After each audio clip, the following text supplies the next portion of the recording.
Assalamualaikum warahmatullahi wabarakatuh. Halo semuanya, apa kabar? Semoga kalian semua dalam keadaan baik ya. Oh iya, ini merupakan podcast pertama aku loh. Selamat datang di podcast Bincang-Bincang Santai.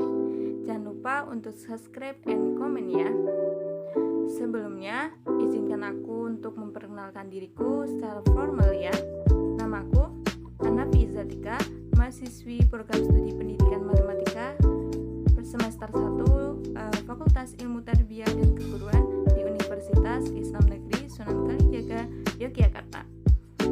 Di podcast ini kita akan bincang-bincang santai sedikit cerita tentang kondisi Indonesia saat ini. Kita ini perlu loh sesekali kita dengarkan dan lihat bagaimana sih keadaan bangsa kita, keadaan negara kita, apa sih yang terjadi di luar sana. Pancasila merupakan ideologi jati diri bangsa dan identitas bangsa Indonesia. Suatu bangsa akan menjadi kokoh apabila seluruh elemennya mengenali identitas dan jati dirinya. Banyak orang yang mengakui Pancasila namun tidak mengamalkan apa arti butir-butir Pancasila. Bangsa kita ini tengah dilanda oleh pandemi COVID-19, membuat perkembangan teknologi terjadi dengan sangat pesat, yang telah memaksa banyak orang hidup dalam dunia maya demi mencegah penularan virus corona.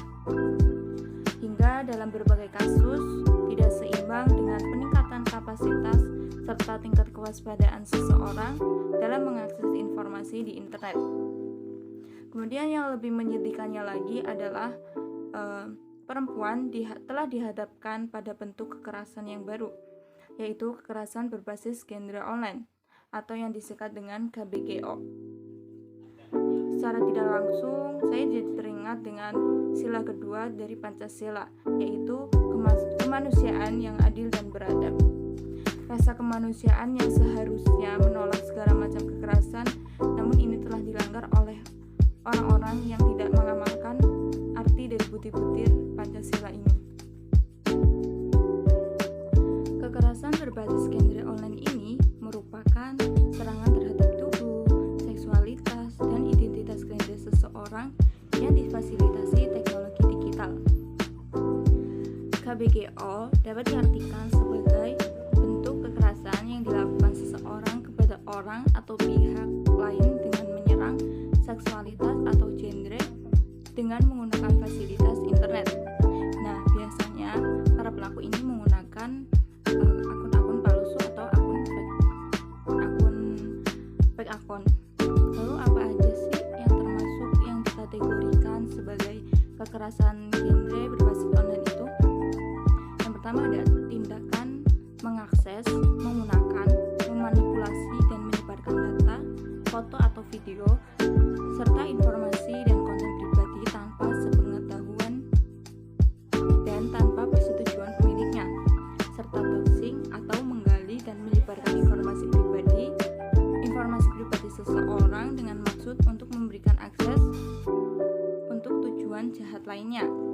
Kemudian yang kedua ada memantau, melacak atau mengawasi kegiatan online atau offline menggunakan software atau teknologi lainnya tanpa persetujuan, menggunakan GPS atau geolokator lainnya untuk melacak pergerakan target serta menguntit atau stalking. Kemudian ada berpura-pura menjadi orang tersebut dan membuat gambar atau postingan yang berpotensi merusak reputasi orangnya dan membagikannya secara publik dengan tujuan merusak reputasi pengguna, memanipulasi atau membuat konten palsu, mencuri identitas dan impersonasi.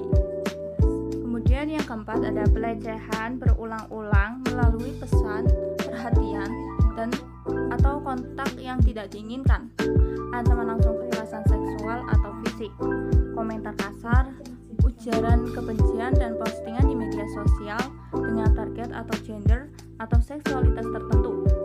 Kemudian ada penghasutan terhadap kekerasan fisik, konten online yang menggambarkan perempuan sebagai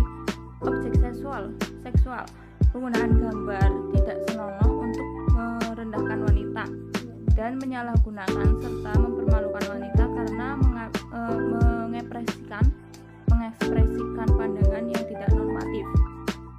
Kemudian ada ancaman dan kekerasan langsung. Nah, kegiatannya ini berupa perdagangan perempuan melalui penggunaan teknologi, termasuk pemilihan dan persiapan korban atau kekerasan seksual terencana.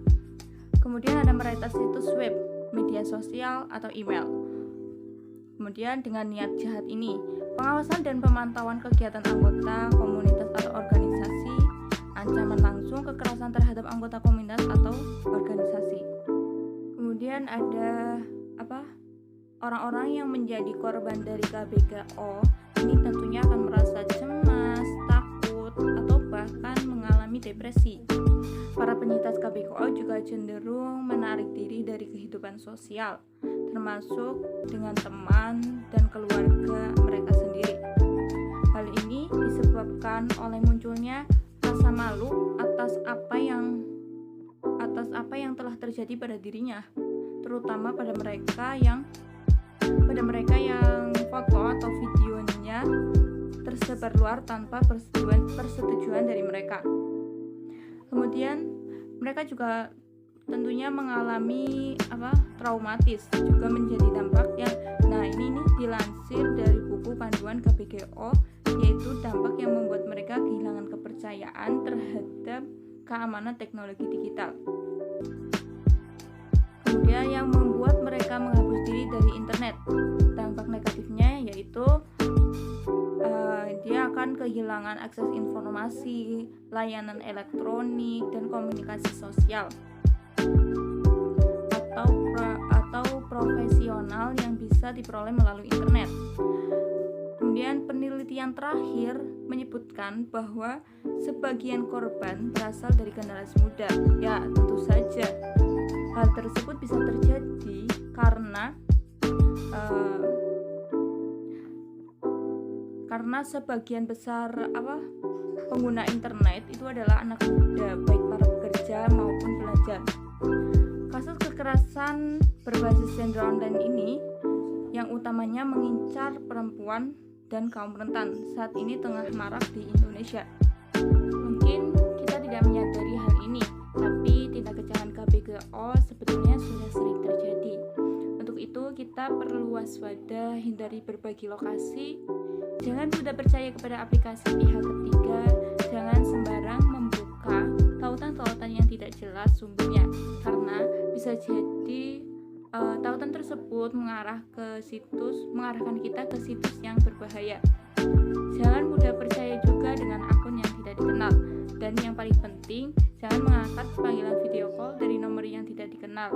Baiklah, cukup di sini podcast bincang-bincang santai dari aku.